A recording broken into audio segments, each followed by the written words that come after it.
Girlfriend বলে আনছো আমি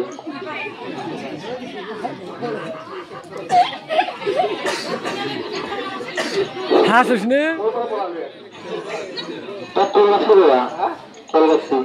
পুরা তোর ঘর কলবাড়ি কলবাড়ি কার ঘর তোর মোর মালিকর মালিকর অলপ চিনি চিনি পাওয়া লাগে চিনি গোটেই চিনি বাগৰ মানুহ তই তো কি পালাই আবা লাগে কি হব মানে 10 বছৰ হল আমি ভাল পোৱাটো আমাক ঘৰত কৈছিলো ইবা নেদে বোলে মই পঢ়া শুনা নাই মানে এনে ঘূৰি চুৰি ফুৰো পিতা নেদে তো তোৰ বাপে আনবা দিছিল নহয় মই ঘৰত কোৱা নাই মানে তাৰ ঘৰত কৈছিলো মই মানে নাই দে মোক নেদে তো মই মানে পইচা পাতি নাই না মই ঘূৰি ফুৰো আৰু কাম কাজ নকৰো সেইকাৰণে মানে মোক নেদে কাম পইচা নকৰা নকৰো মানে নিজৰ কাৰণে মানে অলপ চলপ কাম কৰো আৰু এবাৰ কাম চুৰ কিবা কৰিব লাগিব আমিতো আমি চাব পাৰো ন চাব পাৰিব হয়তো মুখখন চাওঁ আমি মুখখন চাব মই এতিয়া বিয়া কথা নাযাম মানে সেইকাৰণে মানে কি হয় ভাবছো ইয়াতে আমি বিয়াটো কাটি ল'ম নেকি ইয়াতে ৰাইজৰ আগত বহুত মানুহ আছে সেইকাৰণে ইয়াত লৈ আছো ইয়াতে ইয়াতে পাতি সেইটো ভাবি আহিছো আৰু আমি অলপ চাওঁ মুখখন চাওঁ নহয় বিয়া বনাই না আমাৰ মানে ধৰ্ম মানে বিয়াৰ আগত নাচায় তাৰমানে বিয়াৰ আগত আমাৰ মোক চাৱা অনুমতি নাই তাৰমানে বেলেগক বিষয়টো নাই নাই নিয়ম নাই নিয়ম নাই বিয়াৰ পিছতে চাব পাৰি আৰু আমি কিন্তু চাব খুজিছিলো যে ল'ৰাই বিয়া কৰি আনিলি যাব ছোৱালীয়ে বিয়া কৰি আনিলি ছোৱালী আমি অলপ চাব খুজিছিলো আৰু বিয়াৰ আগত যে চাই নিয়ম নাই আৰু আমাৰ নিয়ম নাই উপায় নাই নামটা সুধো তেওঁ ভাবিলো নামটা সুধিব পাৰিব কি নাম জোৰে কোৱা মৰিয়ম নেচা বোলে মৰিয়ম নেচা মৰিয়ম নেচা আৰু তোমাৰ নাম মোৰ নাম সহিজল সহিজল আচ্ছা ঠিকে আছে অলপ ঘূৰি পাকি আহি আমাৰ এতিয়া বিহু কমিটিৰ সম্পাদক আছে সভাপতি আছে হা এইবিলাকক লৈ বিয়াখন পাতি দিব আৰু খৰচ কৰিব আৰু খৰচ কৰিব আছো আমাৰ সেইটো সুধকচোন কি কয়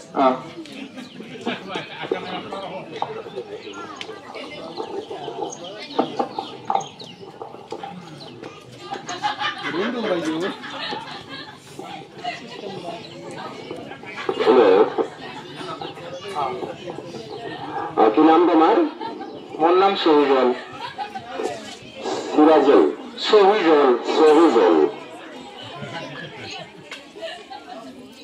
এই যে খবৰ লৈ আছে আপোনাৰ ৰিজন কি হয় মই মানে মই ইয়াত ভাল পাইছিলো আজি মানে পালা লৈ আহিছো লৈ আহিছো তোমাৰ বয়স কিমান মোৰ বয়স 25 আৰু ছোৱালীৰ বয়স 19 এটা মেৰেজি আছে একো নাই কিন্তু বৰ্তমান চৰকাৰে নিয়মটো জানাই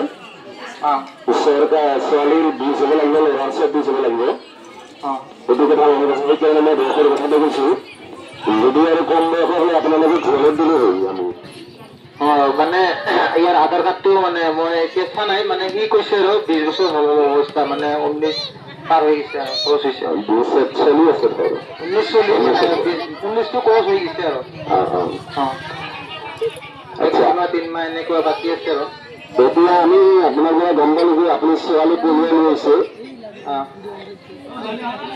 দুটা ঘৰৰ দিনত মতে তাৰমানে মত নাই দিয়াৰ সেইকাৰণে পঢ়ুৱাই লৈ আহিছে তাৰ দেউতাৰ মত নাই সেইকাৰণে মই তাক পলাই আনিছো এতিয়া যদি মত নাই তোমাৰে দেউতাৰ মত নাই আৰু ছোৱালীৰো দেউতাৰ মত নাই এতিয়া থাকিবা ক'ত মই মোৰ দেউতাক কোৱা নাই মানে তাহাঁত দেউতাক কৈছিলো ঘৰত কি নেদে মই দেউতাক কোৱা নাই মই দেউতাক গম নাপায় আৰু মই এতিয়া ঘৰত যাম যদি নামানে তেতিয়া কিবা এটা কৰিব লাগিব খুৰাখন আছে জেঠাখন আছে তাক মাতি কিবাখিনি কৈ ঘৰততো যেনেকে হ'লে ল'ব লাগিব ন আনিছো যেতিয়া আচ্ছা আৰু সাংবাদিকসকলে আপুনি একো কাম কাজ নকৰে, এতিয়া বিগতত আবদ্ধ হৈ আপুনি কৰ্মসংস্থাপন বুলি এটা আমাৰ কথা আছে, এই কৰ্মসংস্থাপনত আপুনি কি মনোনিৱেশ কৰিব, কি কৰ্ম কৰিব? আপুনিতো এতিয়া এজনৰ পৰা দুজন হ'ব, আমি খুৱাব লাগিব।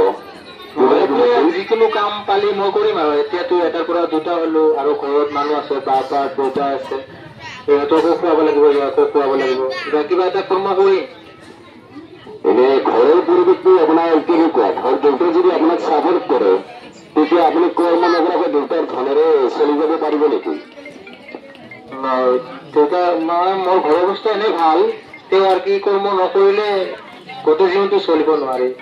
কৰ্ম কৰিব লাগিব, কৰ্ম কৰিব লাগিব। ধন্যবাদ। বেছি এনেকৈ কিন্তু আপোনালোকৰ যত্ন জীৱনৰ শুভকামনা কৰিলো, আপোনালোকৰ যত্ন জীৱন সুখী হওক তাৰে কামনা কৰিছো। ধন্যবাদ। ধন্যবাদ।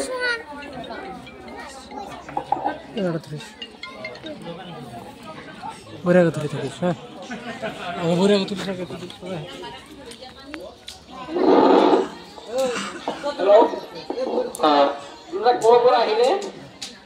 মইতো কলবাৰী, মোক গোটেই চিনি পাই ইয়াৰে মানুহবিলাক। আপোনাৰ নামটো কি? মোৰ নাম সহিজল। আৰু আপোনালোকক থকা এইটো কইনা নে কি? আমিতো একো ধৰিব পৰা নাই এইটো। আগতে ছোৱালী আছিল, এতিয়া মই লৈ আহিছো, বিয়া পাতাৰ পিছত কইনা হৈ যাব। এই আপোনালোকৰ কি ওলাই আনিছে না মানে সন্মতত আহিছে দূৰ ঘৰে পৰা? নহয়, মই পালাই আনিছো তাক। ওলাই আনিছে, ওলাই আনি বিহু চাবলৈ আহিলে নেকি? নহয়, ইয়াতে মানে বহুত মানুহ চালো যে মানুহ গোটেইবিলাক আহি আছে আৰু মই আহিলো, তাৰ পিছে পিছে আহাতে চালো ৰাইজৰ মানুহ ইয়াতে বিয়াখন পাতা, ৰাইজে যদি বিয়াখন পাতি দিয়ে আমাক, সেইকাৰণে আহিছো আৰু ৰাইজৰ আগত বিয়া পাতিলে মানে তাৰ দেউতাকো একো কৰিব নোৱাৰে, জেলত দিব নোৱাৰে, সেইকাৰণে সেইটা ভাবি আহিছো আৰু। বিয়া পতাটো আমাৰ তেনেকা ইয়াত বিহুত এনেকুৱা নিয়ম নাই, বা আপোনালোকে যিয়ে কৰে এই কি নাম কৰে আপোনাৰ? সহিজল। সহিজল। হয়, আপোনালোকৰ বিয়া বিধিমতে হ'ব লাগিলে কি কয় আপোনাৰ এই মৌলবী বা কাজী যেনেকা অফিচত লাগিব, বিহুত তেনেকা অফিচ নাই বা এনেকা কাজী মানুহ আমাৰ ইয়াত নাই। মানে মই ভাবা নাছিলো না, ইয়াতে মানে বহুত ৰাইজ বুলি ভাবিছো, সেইকাৰণে আহিছো আৰু। আছে এখন মন্দিৰ, মন্দিৰৰ বিয়া হ'লেতো আমাৰ অসমীয়া সমাজ বিধিমতে হ'ব লাগিব, তেতিয়া আপোনালোকে পাৰিব নহয়।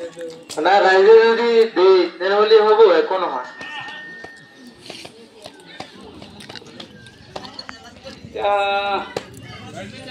তেনেকেতো কোনো এটা